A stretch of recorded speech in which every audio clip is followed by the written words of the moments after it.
wanting to kind of hone in on the what, how, and why we actually are doing AAC assessment.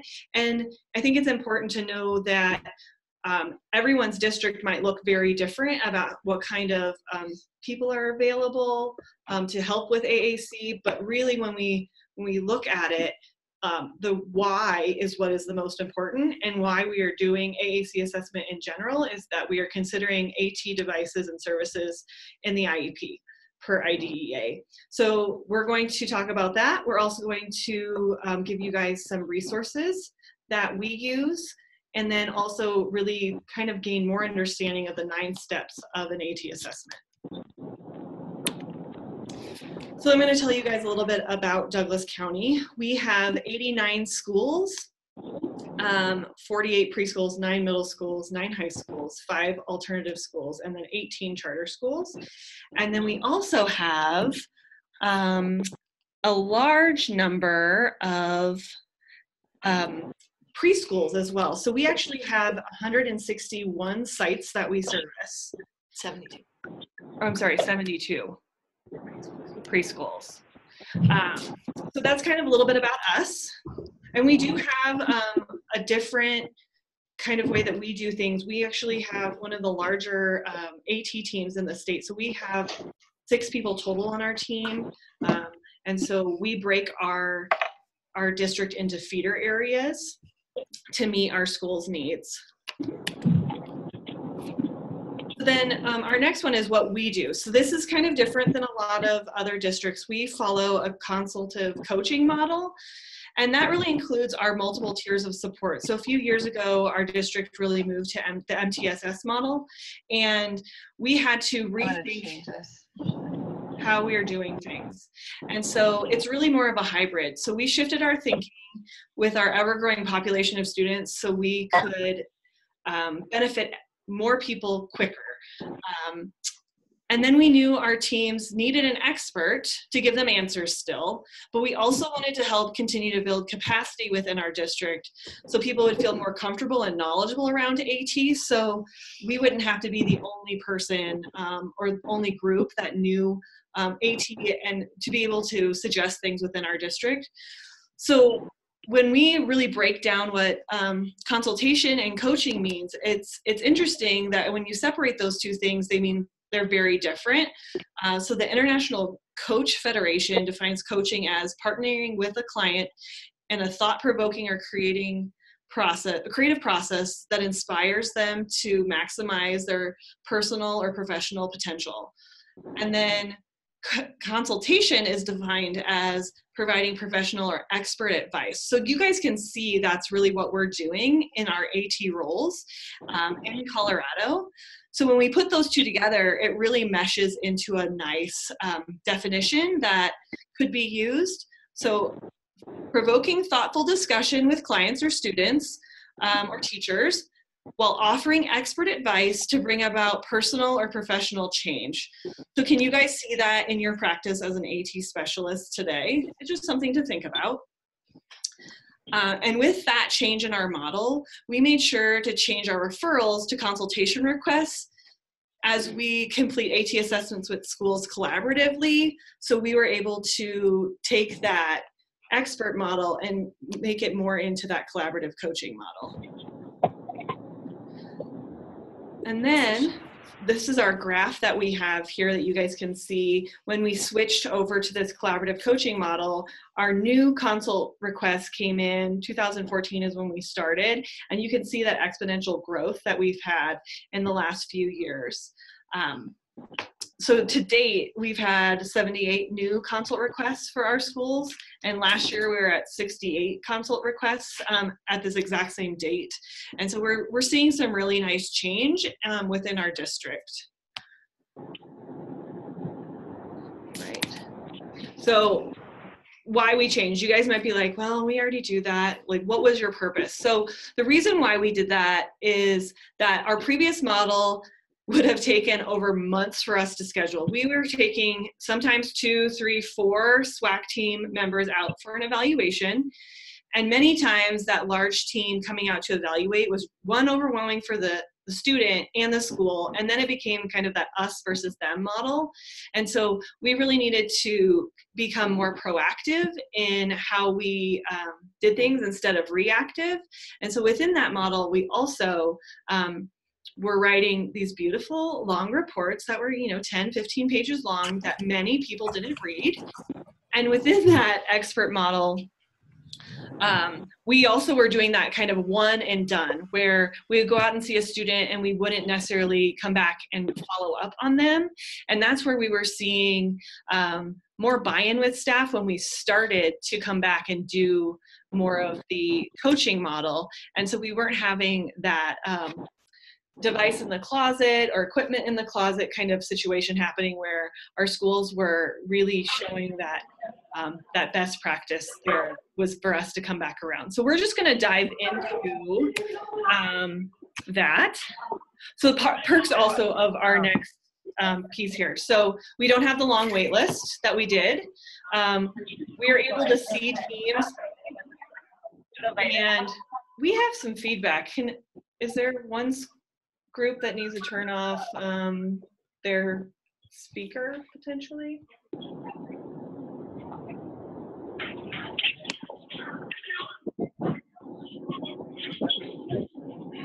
Maureen and Trina, calling you out, y'all. Sorry, we're gonna try to turn you guys off here. Thank you, awesome. All right, so now I can't hear anything. So then we are, sorry about that. So then we also have that flexible schedule to provide that wraparound for all programs. The other thing that we are also doing that we really tried to do with our realignment of how we did things is we really followed the quiet indicators as guidance for best practice around AT assessment.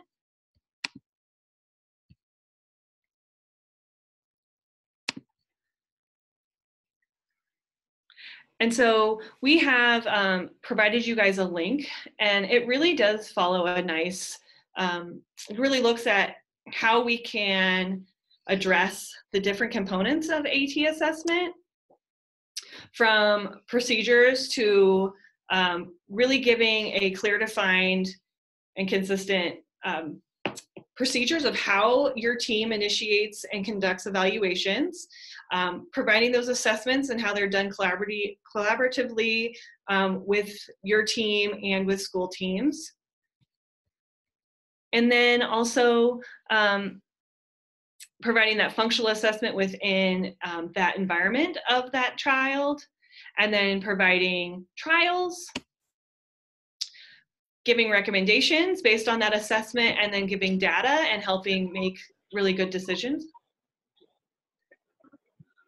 And then reassessing or providing that wraparound for students. So as their needs change, AT would change too. All right, let me go back here.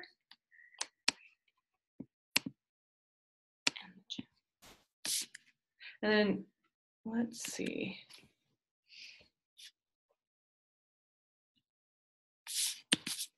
Okay, I am going to give another chat window. It's already done. The next chat window we want people to answer is what piece of AT assessment in the AT assessment process is the biggest challenge for you and your team. And we're going to do a little switch.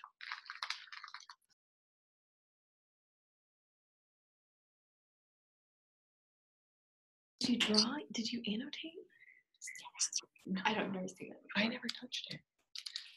Were you guys able to hear that? It seemed to have muted everything.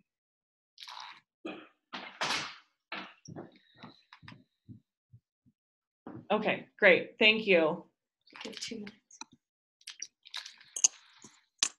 We're going to give you guys 2 minutes as we switch.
All right, we're going to get started. Thank you, everybody, for all your replies in the chat window.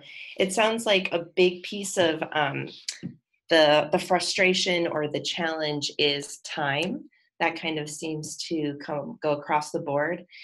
Finding an efficient process, finding time to make sure we're seeing our students, seeing them early and not having to wait too many weeks to see them, finding a good, efficient way to write a report,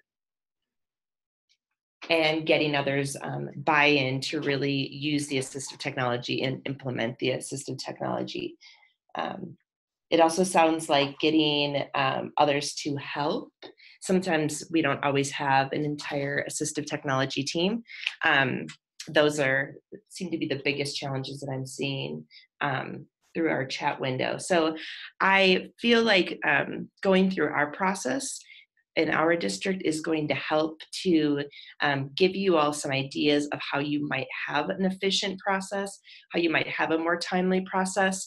But please know, as I'm going through and as Erin and Sarah are presenting as well, let us know if you have questions or if you feel like we're not answering something that you have this just burning desire to know about.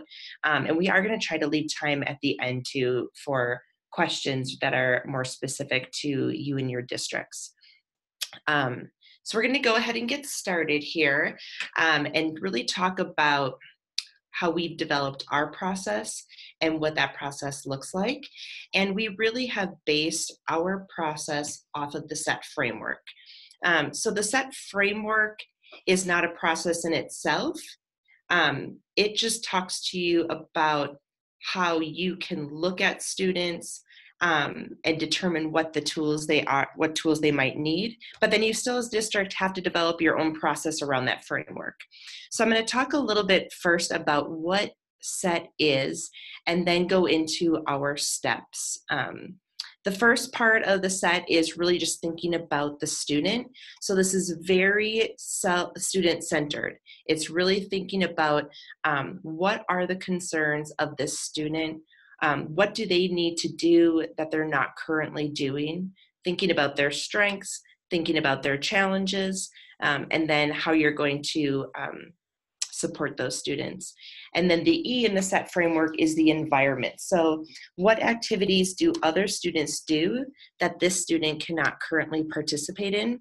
So when you're thinking about that environment, this can be a lot of different things.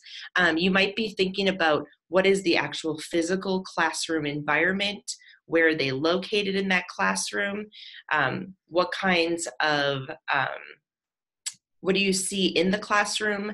Do they have desks? Do they have seats? Do they have chairs? Are they at the carpet? Are they in a wheelchair? But then you're thinking about other pieces in there too. So who's available in that environment to support the student? Are there several staff members? Are there peer aides? What are the materials and the equipment in that classroom? Specifically, are there materials that are commonly used by other peers that this student could be accessing as well? Thinking about access to the technology that's already in that environment, and then also thinking about within that environment, what are the attitudes and expectations of the staff in that classroom? So there's a lot to it when you're just thinking about that one piece. And then the next piece is thinking about the tasks. So what activities is that student expected to do? And this is a large part of the questions that we start to ask ourselves as we're going through the process of consulting with our students and our teams. One really helpful resource you might find is part of the different WADI forms that are available. As a team right now, we never complete the entire WADI protocol, but we may grab some resources from there. Hold on one moment. It won't let us do it. Oh, there we go. Sorry about that. It's just taking a minute. All right. So these are some of the forms that you'll find on the WADI website. If you look under their publications and under their resources, they have just so much to offer as far as all the different areas you might be looking at for your student.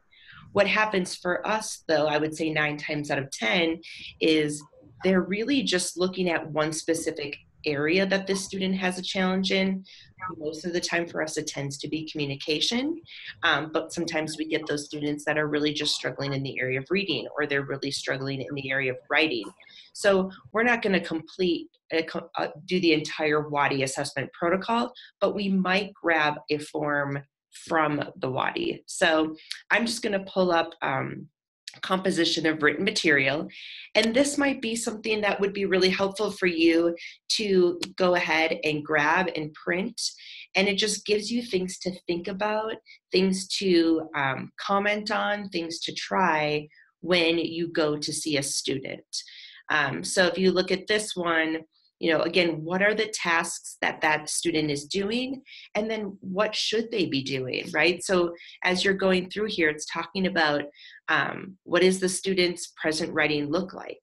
So maybe they're only writing in short phrases, but their typical peers are using paragraphs of 2 to 5 sentences. And then it talks about the difficulties that the student is currently experiencing. What are some strategies that might work for that student?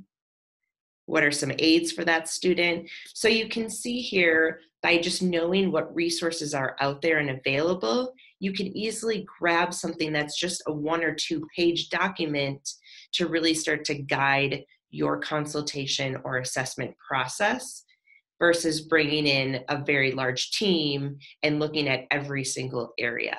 And I think that's how we start to save time. What might happen down the road, though, as we get to know our students, is maybe we initially saw them for writing or reading or communication, but then down the road their needs change, and then we might look at another area of need down the road.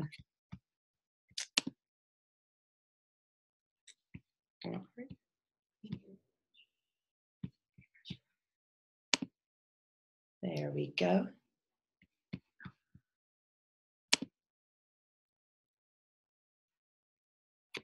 Sorry, it's just taking a minute to come back up.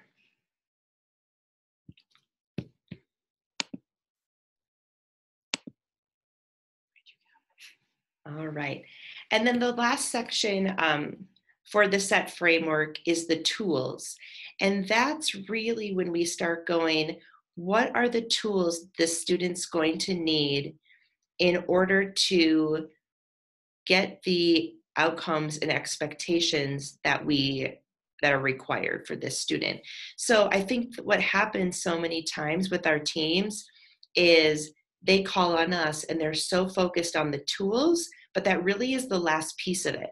Until you've really looked at the student and you've looked at their environment and you've looked at the tasks they need to complete, the tools are the last piece of that.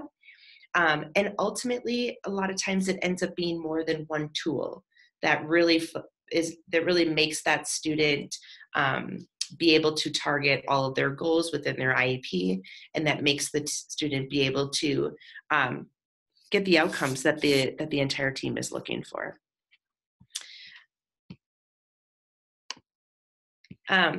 Also, within our PowerPoint slides here, within our slides here, we have created different links to resources. We have a shared folder that we are going to be providing to all of you that do have quite a few resources related to the Sett Framework. And so I'm going to go ahead and hop in there really quick. I just like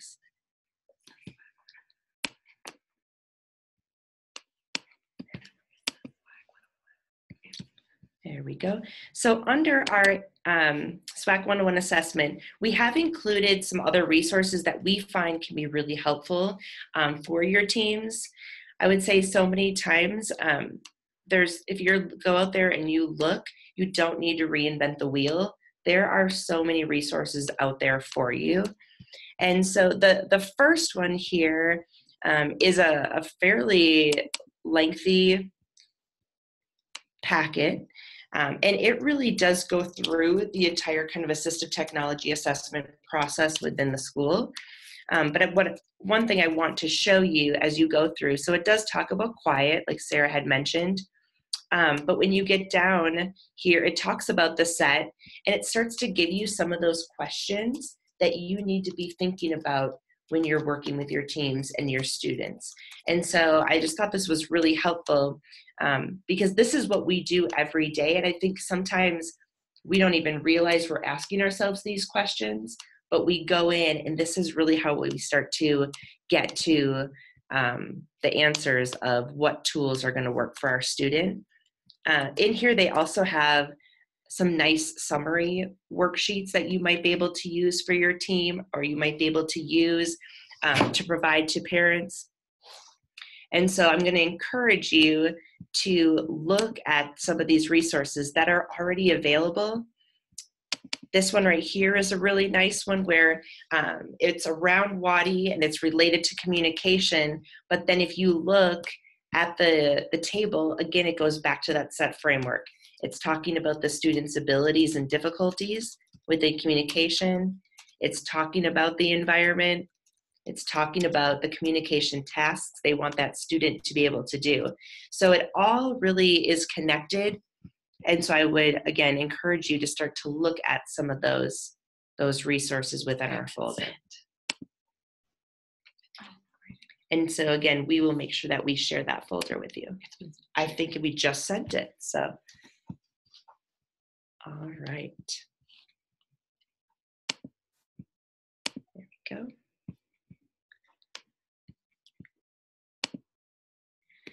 So this is what our process in our district looks like. And we have, it looks overwhelming. And so I have to just go out there and say that, but it works, and it really does work well. As Sarah mentioned, we're at well over 70, probably maybe even the 80s at this point for consult requests this year. And we seem to be getting out to our students within a week or at the most 2 weeks. So I'm going to go through each of the steps. What I like about this visual is that on the top part of the 9-step process, it's what the school team is responsible for. And then the bottom is what the SWAAC team is responsible for.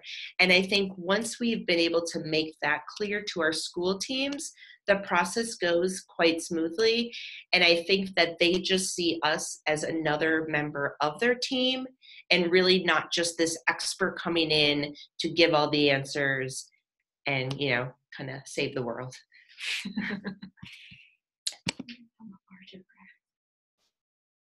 Yes, and that the graphic is in the folder. So if you want to be able to refer back to that to say, okay, how can I start to recreate this for my team?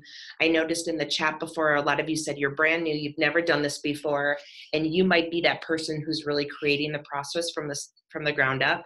This can hopefully help you to do that. So the first step is the school team has decided that they need our SWAAAC support. That they have a student that they have challenges, they're struggling.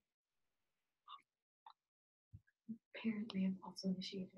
And the parent may have also initiated this request. And so they fill out a SWAAAC consult request form. So I'm going to quickly go to that so you can see what that looks like. So they go to our website and they fill out this document, and we have tried to keep it fairly short and simple. We can appreciate that all of our teams are busy, and so we want them to be able to feel like they can do this, they're going to get our help, and it's not going to take them a lot of time. And so they fill out, student contact information, parent information. We want to know what the team's concerns are, what the family's concerns are. Does the family know that we're being contacted? Because that's extremely important for them to know that. We want to know what school they're in, what grade, when they attend. A lot of our students tend to attend half days, so we need to know that. Who's going to be our primary contact? Do they have a specific medical diagnosis? We right up front ask about Medicaid, so we know if we are going to be pursuing AAC funding at some point. That's important for us to know. What's primary language? A lot of our students, have English as one language, but Spanish is spoken at home or another language is spoken at home. That's important for us. What services are they receiving at school? What services are they receiving outside of school? Because so many times our students have private services, and maybe those therapists are already using other types of technology and the school team's just not aware of that yet. And then what is the primary reason for that SWAAAC consultation? So they complete this form, and it goes through Autocrat, and then it gets populated into a table that we see. I'm gonna have to refresh again, sorry. There we go.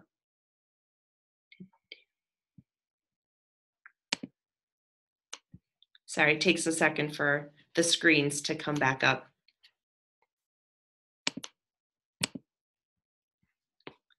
And then once we receive that request, our team lead meets with our SWAAAC assistant and goes through each of those requests. And they really look at, is this request appropriate? Are there other questions that we might need to ask before we go out and start seeing this student? This is really where some of those questions, more of the coaching types of questions versus a consultation starts to happen. They might ask, what are some of the tools that you have used already that have been successful? What are some things that you have tried that have been unsuccessful? So we're already wanting to start to gather that information before we ever go out to see that student. And then after we receive that request, we send an email back to that team. Oh, yes. So once we receive that request, I didn't do it. sorry about that. What was it? Yeah.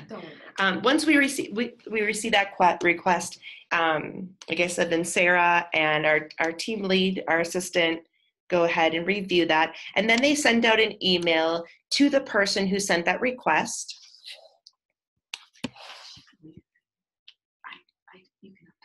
And so then this is essentially what the email looks like.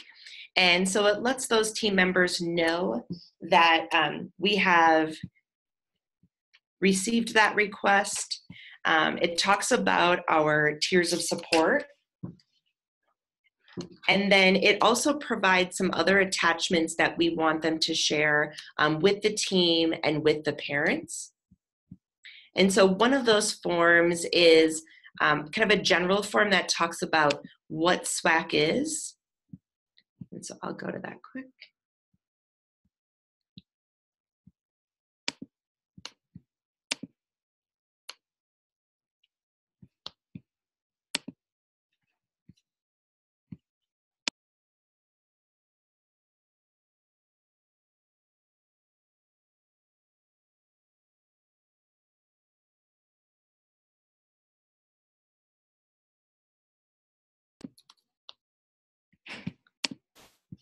All right, sorry about that. Mm-hmm. All right, so in our shared folder, we also have these documents for you, but one of the, like I said, one of the documents we send is what is SWAAC. And so this really tells the team and the families who we are, what we do, and what our supports might look like for their student. And it really goes through nicely to kind of that tier 1 and tier 2 and tier 3 support. So if that student might be more of a tier 1, they might already have the technology they need available in their classroom. It might be more of a universal design support that their entire class has. And we just need to talk with those teams about what those tools might be to give to our students. If they're more of a tier 2 or a tier 3 support, then it's those students that might need a different kind of academic software that they don't already have in their classroom. It might be those students who need different types of technology so they can access a computer, or it might be those students that are really going to need equipment around communication. They might need a high-tech or low-tech AAC supports. So when we start loaning things out from our equipment loan library, they're going to start to fall under those tier 2 and tier 3 support students. And then the other document we sent is a document that talks about the fact that we are kind of that consultation service. And so it talks about, so we send this to our parents and again, our team, and it talks about that we are going to be coming in, that we are going to be consulting with the team, that we are going to be working with the students. And it's just so everyone is aware and that we have been given that approval to come in and work with those students. Once that email has been sent out and our teams and our families have received that, then the next thing that happens is, well, it can kind of go, it's kind of a pathway of a fork in the road. If it's a student who has significant needs, if it's a student who has communication as their main need, then we're going to send our SWAAC assistant out first to do an observation. If it's a student that seems like it may just be an academic concern, reading or writing, they might be more of a tier 1 type of student, then we're going to go right out and see that student.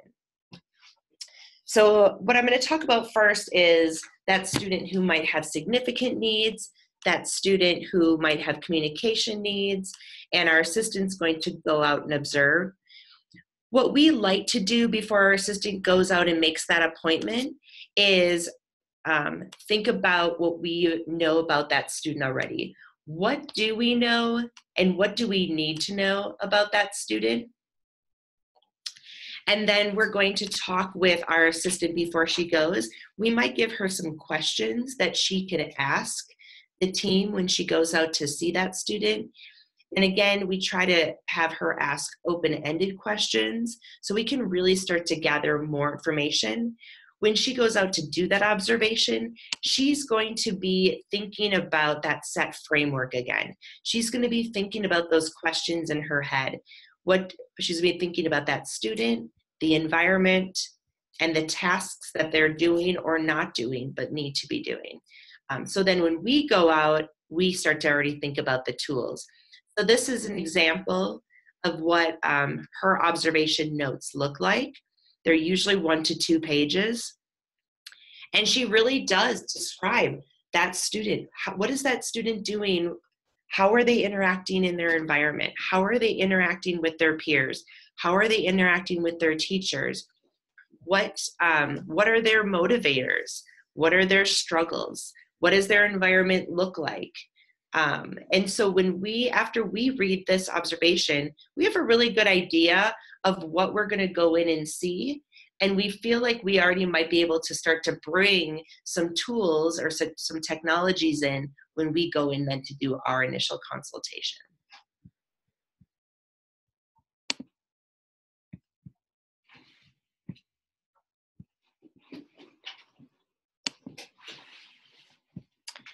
So then step 6 is when we as a team, whoever has that specific area in the district goes out and does that initial consultation.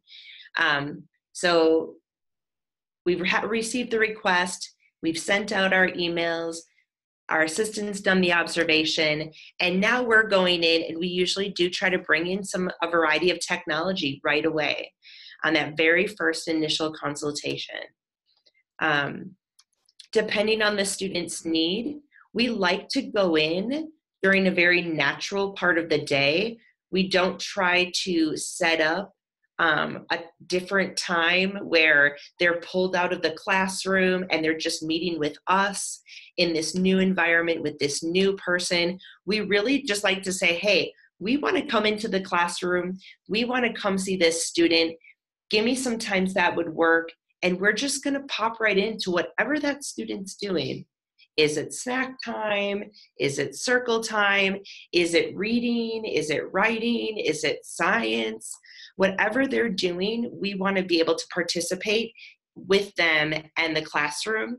We don't want to make it a separate time where they're trialing technology. We want it to be very natural in their normal environment.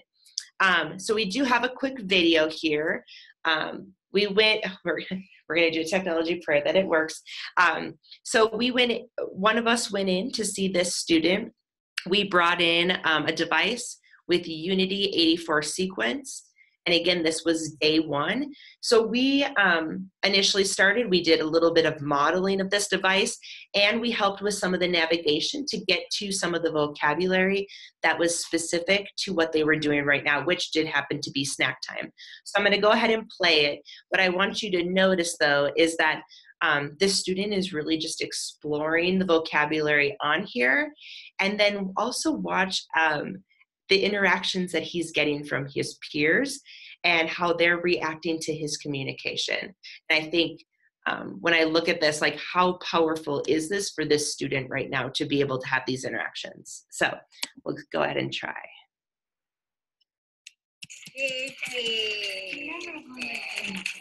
Chocolate milk. We'll have to do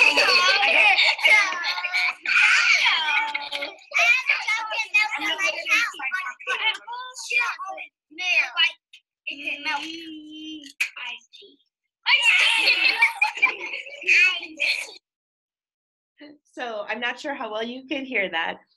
So the student essentially at first hits chocolate milk, and everyone starts laughing about chocolate milk. No one at that moment had chocolate milk, but one of the students commented on how she gets chocolate milk at home. And then after that, he said iced tea, and everyone started laughing and repeating iced tea because, again, no one had it during that snack time. But he's getting reactions, he's getting feedback and from his peers, and he's exploring and having a way to communicate appropriately during a very natural time of his day.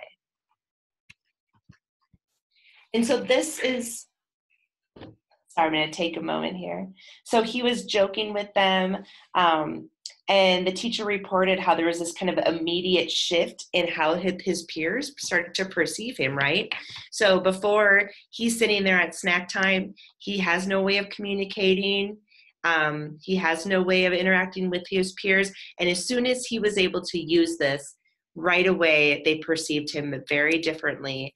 And he had a really fun personality and a nice sense of humor using the device.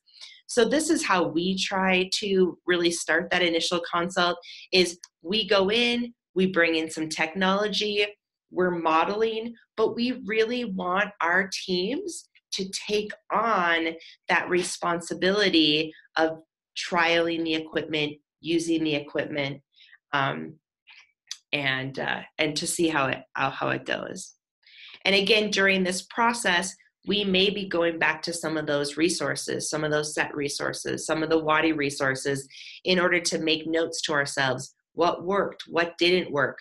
What do we know? What do we still need to know? How are we going to find that out, right? All right, so step 7, we've brought in some equipment. We've done that kind of initial consultation. We've made some suggestions, and now we want our school teams to really take the lead in trying out that equipment during the day. So thinking about when they could use it, when they could implement it, to really see, is it going to work? Is this going to provide the outcome that we're looking for? And so this is a video of a student. She is using a device during writing. So it is hooked up to the computer, and she is exploring the device. She's using the words in there, and then her written work is showing up on the computer, and then they're also able to read it out loud on the computer. And so this is the team taking, again, our suggestions and trying it to see, is this a possible solution to the struggles that they were running into for this student?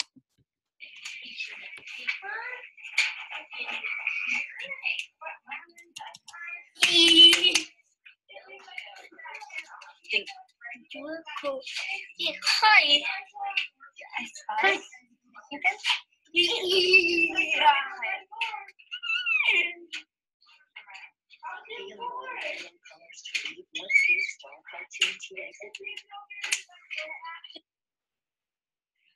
And so, I mean, the thing that I love about this video probably the most is seeing how excited this student is.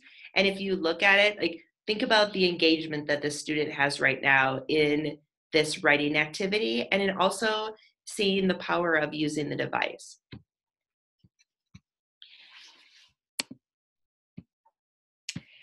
And then step 8 is, so now we start to get that feedback from our teams, right? So assistive technology, whether you're looking at reading, writing, communication, access, mobility, it really is kind of a trial and error. There is no right or wrong way to tackle the problems that we run into every day.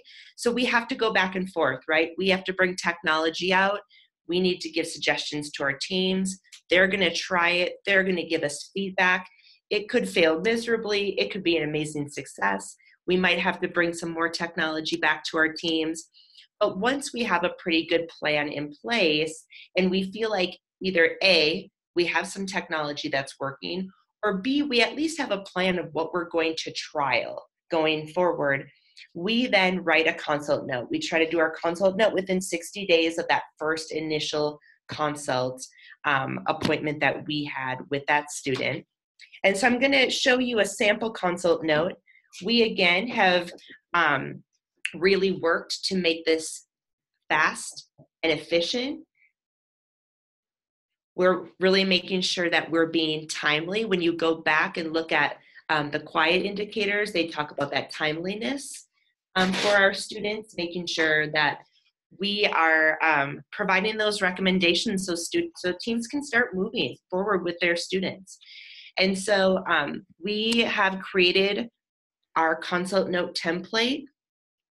They all look very similar as far as the layout, and we have given you 4 different examples, again, in that shared folder. But this is one that was used for one of our students who was using, who ended up using a high-tech piece of AAC equipment. And so we try to keep these, again, I think, reader-friendly, family-friendly, school team friendly. it's not probably going to, again, be read if it's so many pages long, right? Like our families and our teams are busy. They need to know what to do now with their students. And so we give a very brief description of who initiated the consult, what we did during this consult, and then what our plan is going to be. And I think one of the big important things that we put in our consult notes for our AAC kiddos is AAC for student will function best as a continuum options and being fluid with the system and recommendations that fits the student's changing communication needs. To me, that is so important because our students are constantly changing. And so we need to get out there. We need to do that at that consult. We need to do, whether you call it an evaluation or an assessment or a consult, we need to get out there now and see those students. But what really is going to be important is and that continued support after. So whether it's low tech or high tech, that continuum of support is going to be important. Within our consult notes, we talk about what equipment we provided. We talk about that consideration of special factors in the IEP.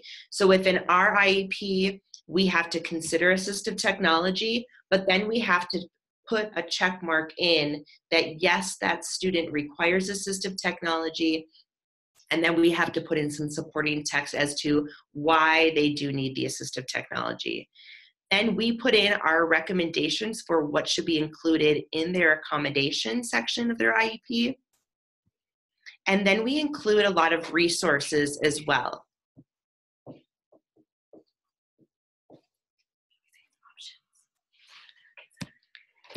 Oh, so yeah, so we're talking about the accommodation options that they should include.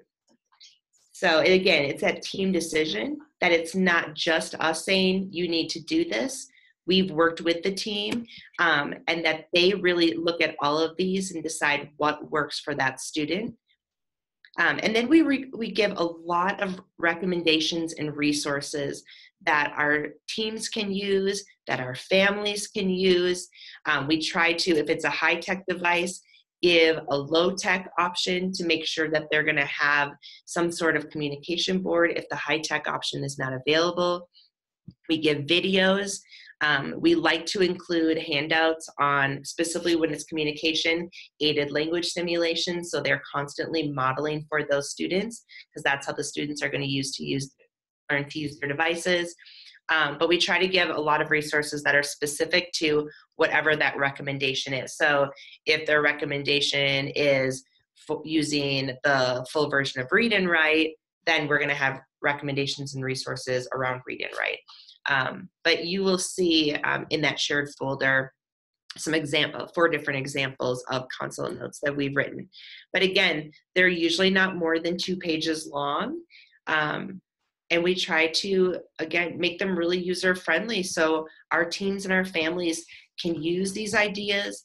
They have buy-in. They've been a part of the decision-making process, and then they can move forward with using that technology.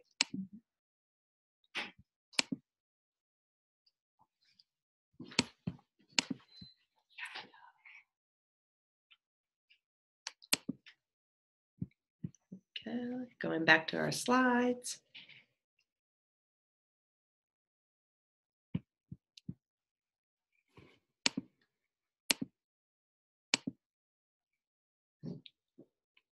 All right, so now we have our next question for our chat window.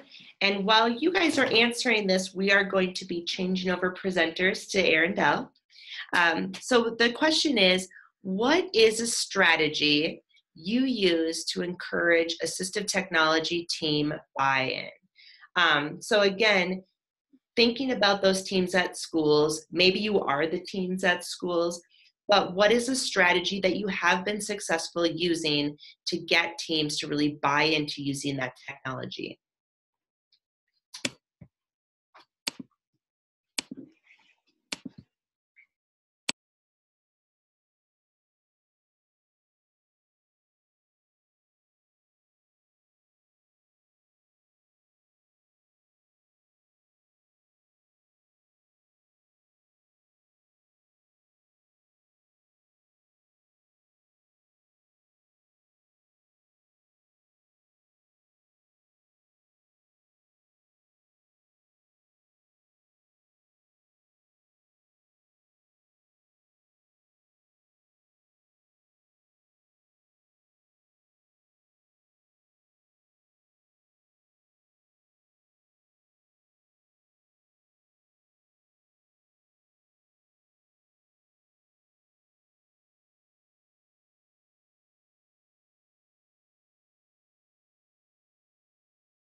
All right, so we're going to go ahead and get started. From the chat window, it sounds like you guys have answered about maybe showing them how they can use it, maybe not just at snack time, right?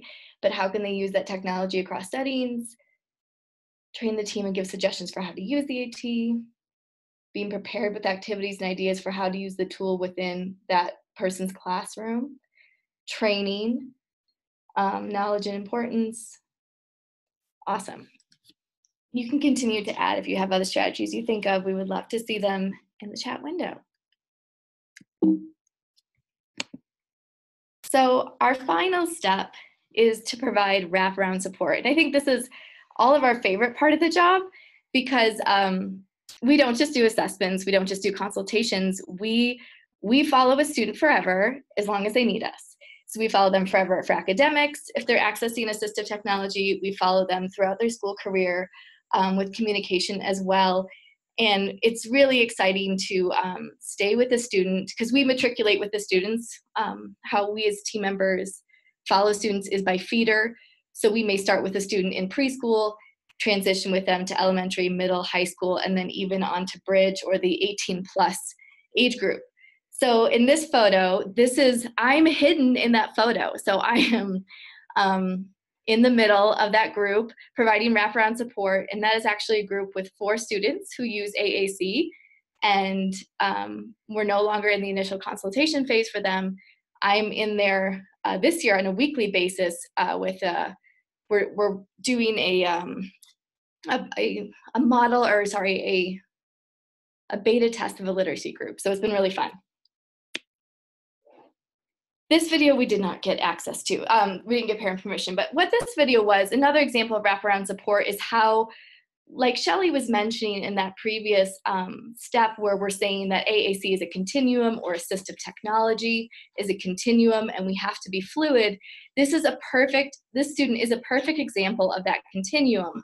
So this student was mine from preschool, and then she's now Sarah's, and she's in 2nd grade. So where we started in preschool was with PECs and a tech talk, and we didn't get a lot of success with that, but that was what we used at the time. And then, so we used that for a couple years, and we tried, or not even a couple years, we also tried a iPad mini with touch chat and a custom file. And then when she matriculated to kindergarten, that school team had a different set of goals for the student, or a different set of expectations, and they did not want to continue with that high-tech system. So even though I, as the AT quote-unquote professional, thought that was the best system, I had to respect that team's decision and also the family's decision that they weren't really interested in it at that time. And so we kind of went more to tactile symbols for a while. We did some single message voice output.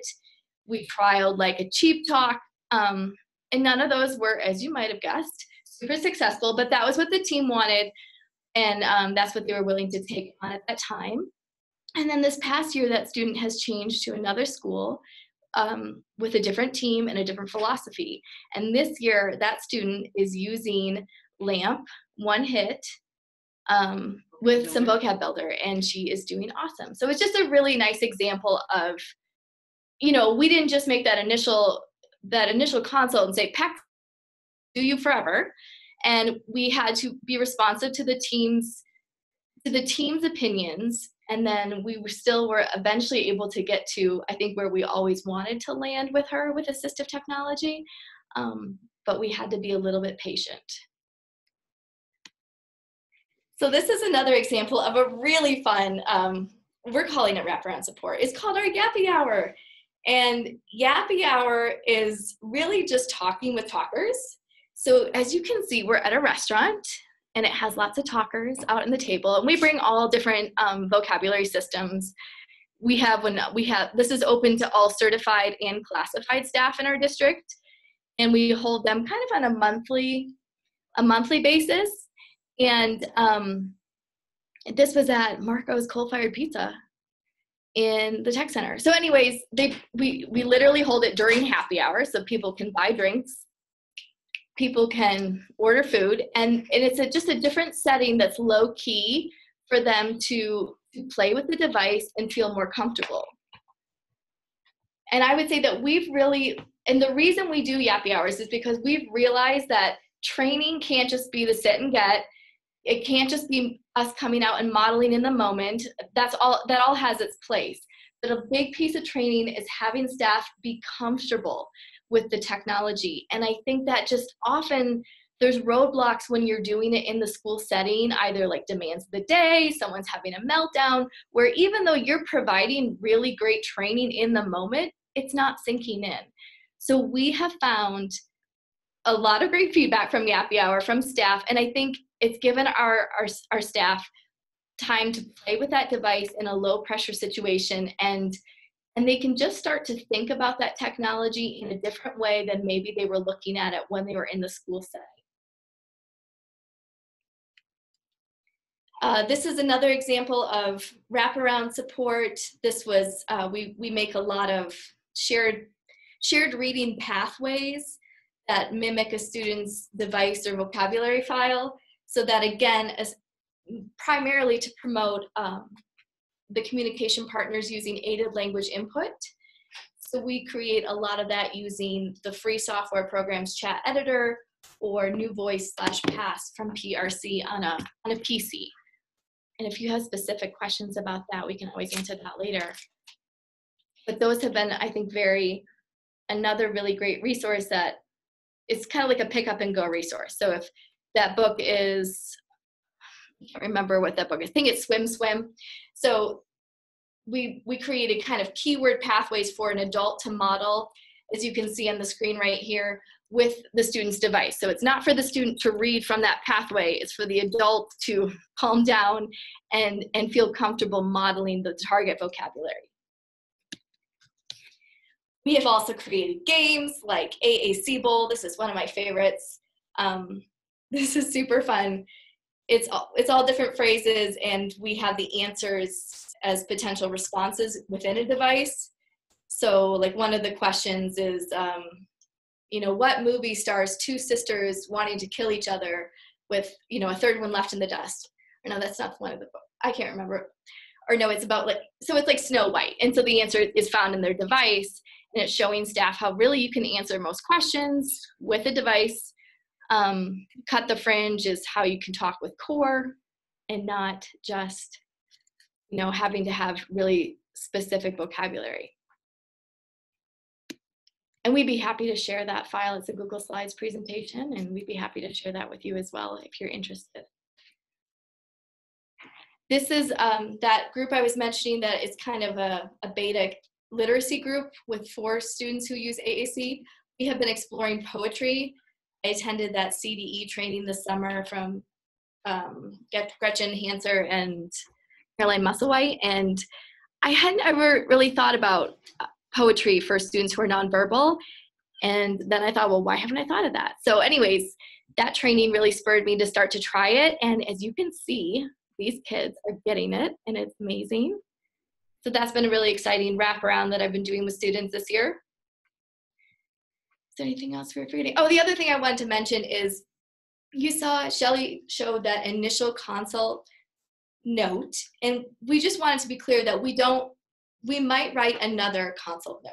So that's an initial one, but if things have really changed dramatically for a student, a family wants an update, or a school team wants an update, we absolutely will write another consult note so that it's reflective of their current assistive technology. So it's not a must-do rewrite every year, but if it's requested or if it seems appropriate, we will write an updated consult note. And we upload it into the Enrich or the IEP system so that it's accessible as a attached file. So this is our next question. After attending this webinar, and I know I just threw a lot at you, and I speak quickly, I apologize, but what information or action items will you take back to your team? Or I'm gonna kind of tweak it a little bit, or would you like us to maybe provide you with a little more information or resources on? And I'll give you 2 minutes, and then we can probably open it up for some more discussion about any parts of the webinar.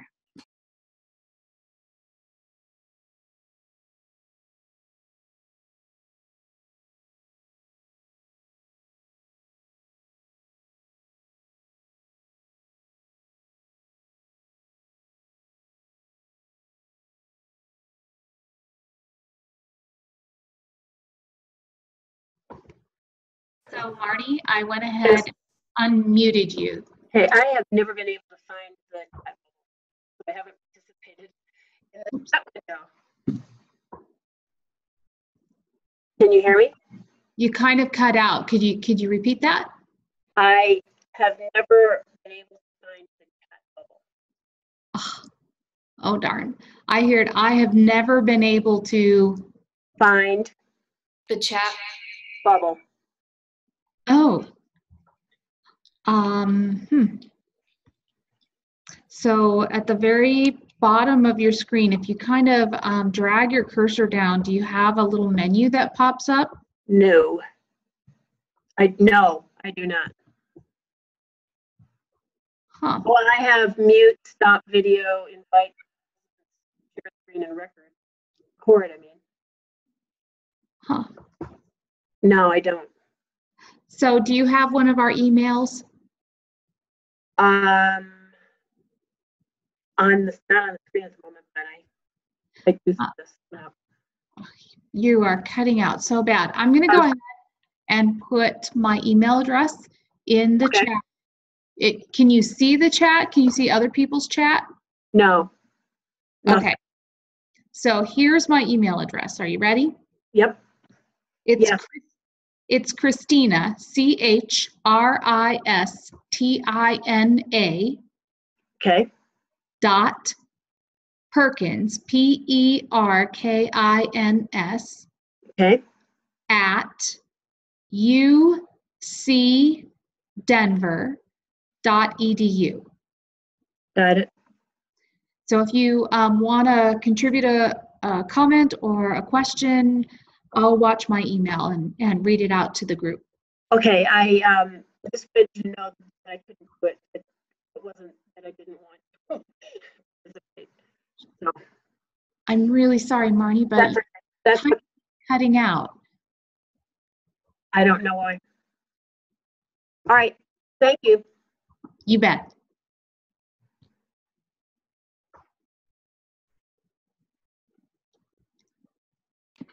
Okay, so Sarah's making sure, sorry, that everyone has access to that folder. So right now, I just want to take us to the SWAAC website, State SWAAC, not our SWAAC, and they have done such a great job of curating lots of additional assessment resources there.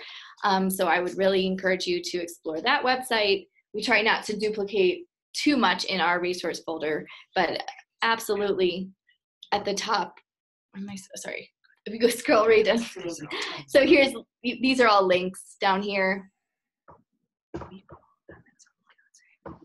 And I would say that all these are great, and we've used at one time or another for one of our consultations.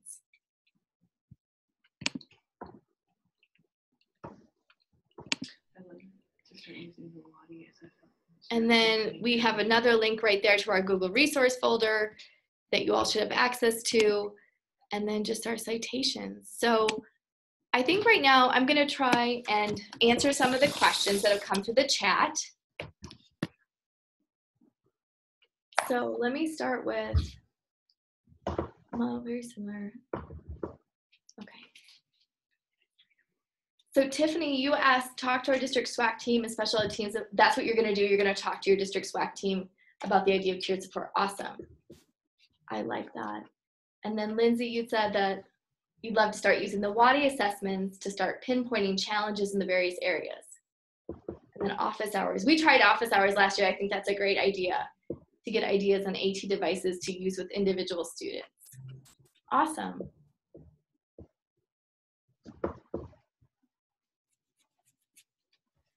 Someone else said that they are sharing all the items and supports. We're very appreciated.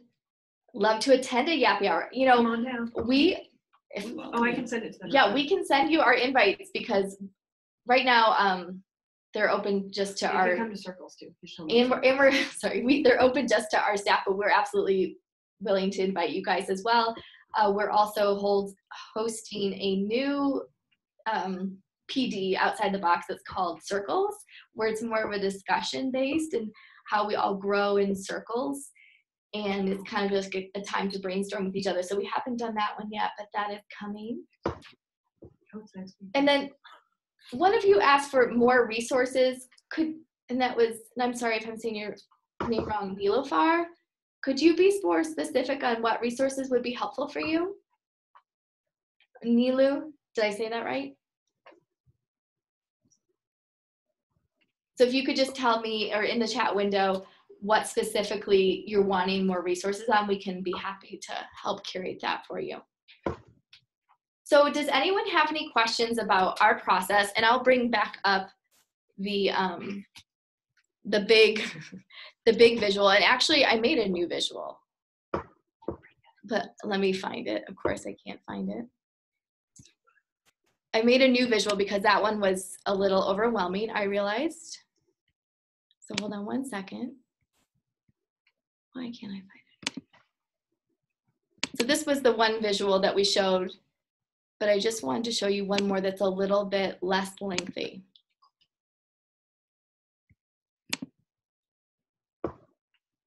How to convince parents to use AT. Oh, that is an awesome discussion. So we are doing, and that is something we all struggle with. I think we would all agree on that.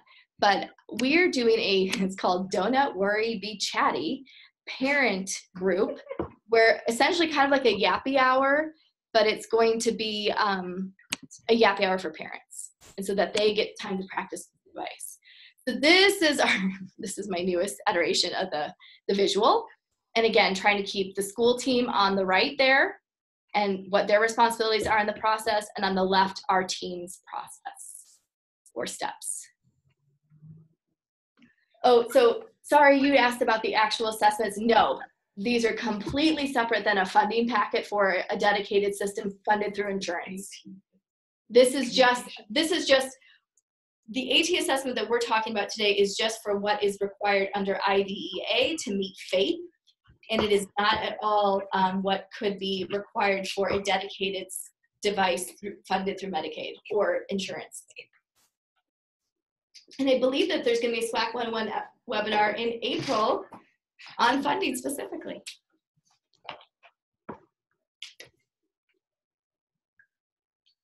So the convincing parents, so like I said, we're going to be using that one group that we're hoping that, again, just kind of a low pressure time to explore the device that their student uses and to think about it in a different environment and chat with other parents who are running into the same, issues that they are, that will get a different sort of perspective. Oh, she said she lost her voice. Can you hear me now?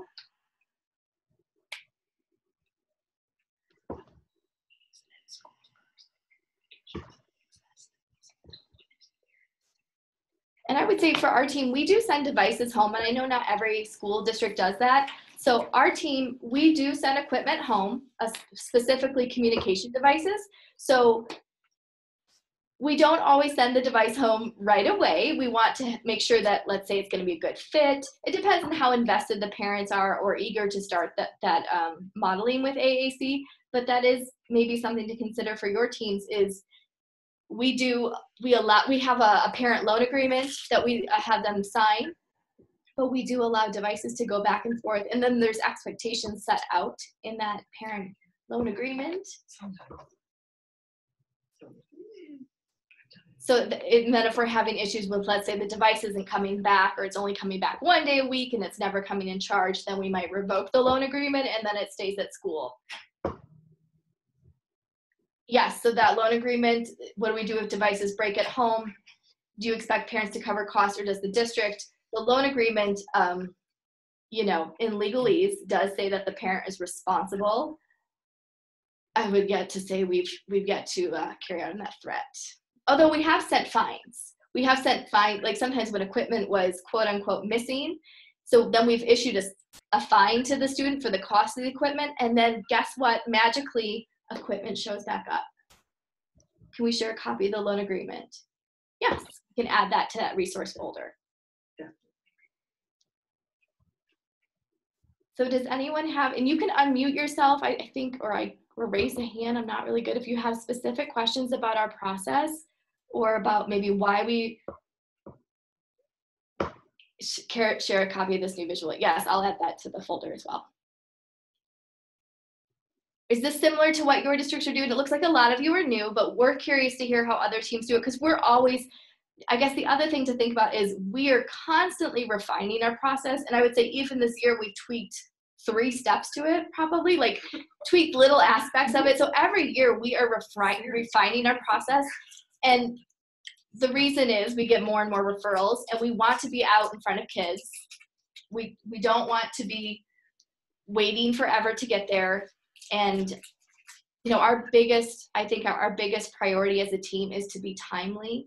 And I believe we linked in our resource folder a recent court case where a school district lost, like the family filed an OCR complaint for the length of time it took for their child to receive an AT evaluation.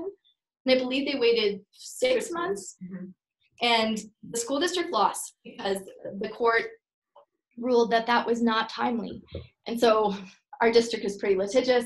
So we are always looking to be legally compliant and timely in as many aspects as we can. Oh, someone asked, how many people are on your team and what disciplines? So there are 6 of us. We have 6.0 FTE. 5 of us are certified. So we have 3 SLPs, which is Sarah, Shelley, and myself, are all speech pathologists by background. We have a special educator by background, and then we also have an occupational therapist. And then our assistant is a level 4 para, and she's also going to grad school right now to be a TBI.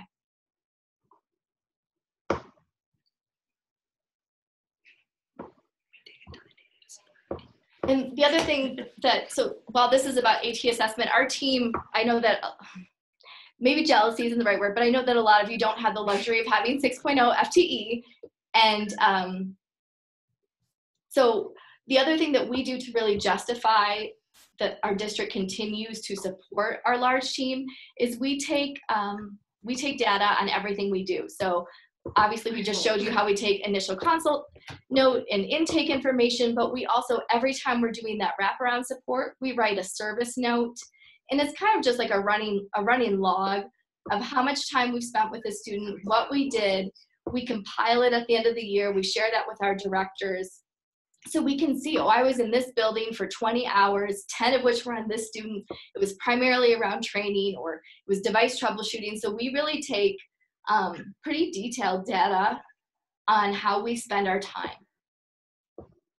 And TBI is, teach of the visually impaired. That's what our para is currently in grad school for.